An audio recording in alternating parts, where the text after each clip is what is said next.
With all this talk in the news about economic uncertainty, banks collapsing, and the fight against inflation, you probably just want a safe place to put your money.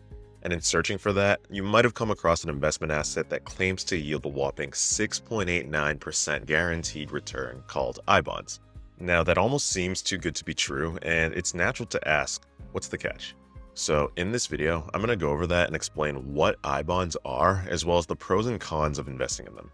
If you find this video helpful, don't forget to toss it a like and subscribe to my channel for more videos like this one.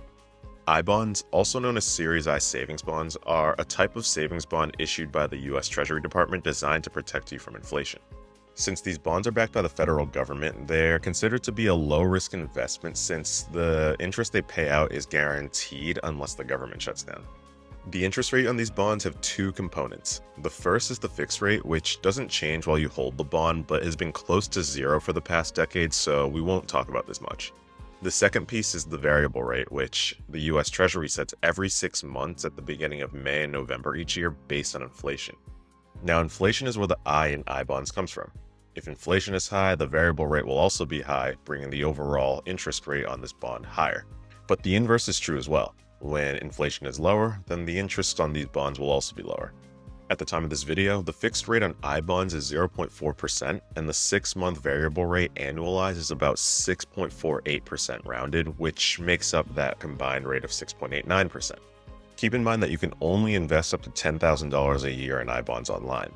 And if you check the description, I left a link to where you can actually go to find more information on how to buy I bonds. But before you do that, let's break down the pros and cons of investing in I bonds, starting with the pros. Like we just discussed, I bonds are offering a 6.89% interest rate right now, which is a fantastic return when compared to other low-risk assets like CDs, savings accounts, money market accounts, and other government bonds. On top of that, the fact that the interest rate on these adjusts with the rate of inflation makes this a great way to hedge inflation, particularly when combined with other investments in your portfolio that might be more negatively impacted by inflation.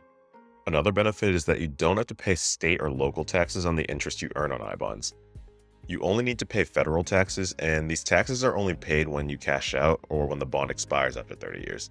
But despite these pros, there are also some significant downsides to consider when deciding if this is a good investment for you. The first is that the future interest you'll receive on these bonds is unpredictable in the long term and likely to go down in the short to medium term. If inflation drops, which the Federal Reserve has said is their #1 priority multiple times over the past year, then the interest on these bonds will also drop.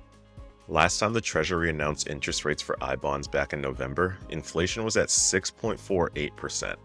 Since then, inflation has been trending downwards, and the Federal Reserve is continuing to work to make sure that trend continues.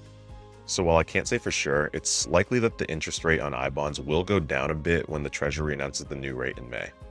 On top of that, your investment is locked in for a period of time. Once you purchase I bonds, you can't access that money for at least 12 months under any circumstances. After 12 months, you can cash out, but if you cash out before 5 years, then you lose the last 3 months of interest. If you do the math, this means that if you cashed out on your I bond investment after 12 months, your overall return would be closer to 5% due to the 3-month interest penalty. And my math assumes that the combined interest rate on I bonds stays at 6.89% for the entire year.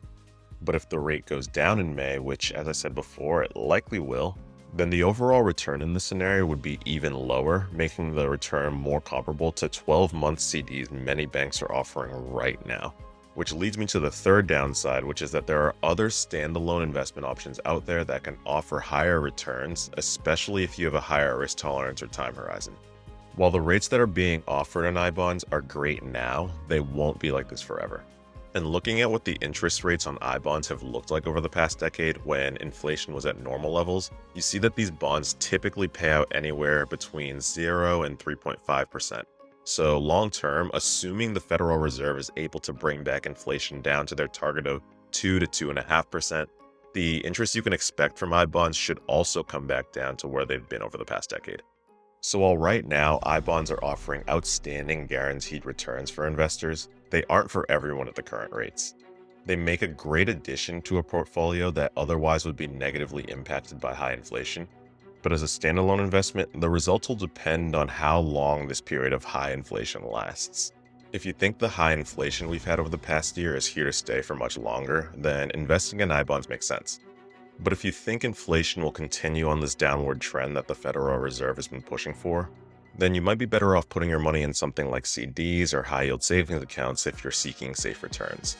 So with that, thanks so much for watching. If you enjoyed this video, don't forget to smash that like button and smash that subscribe button to see more videos like this one.